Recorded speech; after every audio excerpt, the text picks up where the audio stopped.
Patan hotel 89 murder કેસનો ભેદ ઉકેલાયો. પતિ સહિત 2 આરોપી ઝડપાયા. પોલીસ આરોપીઓને સાથે રાખી રીકન્સ્ટ્રક્શન કર્યું. Patan city A division police વિસ્તારમાં હોટેલ 89માંથી મળી આવેલ અજાણી યુવતીની લાશના મર્ડર કેસનો ભેદ ઉકેલવામાં પાટણ પોલીસને મોટી સફળતા મળી છે. પોલીસે ગણતરીના દિવસોમાં યુવતીના પતિ સહિત અન્ય એક આરોપીને ધરપકડ કરી લીધી છે. 17 જુલાઈના રોજ 89 હોટલમાંથી મળેલી માહિતીના આધારે પાટણ સિટી એ ડિવિઝનની પોલીસ તાત્કાલિક ઘટના સ્થળે પહોંચી તપાસ દરમિયાન યુવતીની ઓળખ અમદાવાદની રહેવાસી શ્રેયા પટની હતી. ધારપુર સિવિલ હોસ્પિટલ ખાતે કરાયેલ પોસ્ટમોર્ટમ રિપોર્ટમાં ગળું દબાવવાના હોવાના કારણે સામે આવ્યું હતું.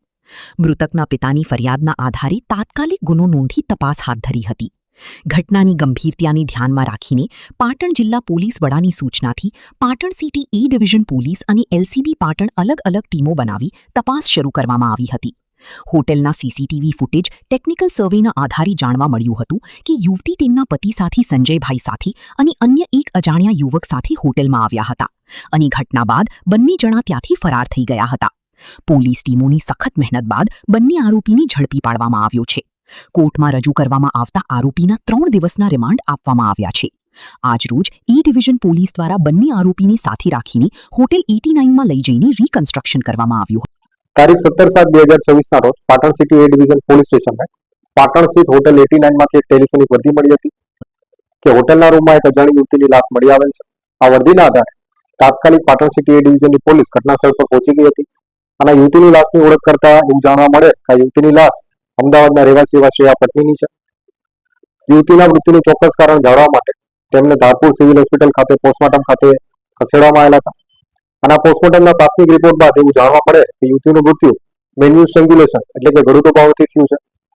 ત્યારબાદ આરોપીની શોધખોળ માટે પાટણ સિટી એ ડિવિઝન પોલીસે હોટેલ સ્થિત અલગ અલગ સીસીટીવી કેમેરા ચેક કરતા તેમજ ટેકનિકલ સર્વેલન્સના આધારે એવું જાણવા મળે કે આ યુવતી એમના પતિ સંજય અરવિંદભાઈ પરમાર અને એક અજાણ્યા ઈસમ સાથે આ હોટલમાં આવી હતી અને ત્યારબાદ આખી ઘટના બનતા આ બંને જે વ્યક્તિઓ છે ત્યાંથી ફરાર થઈ ગયા હતા.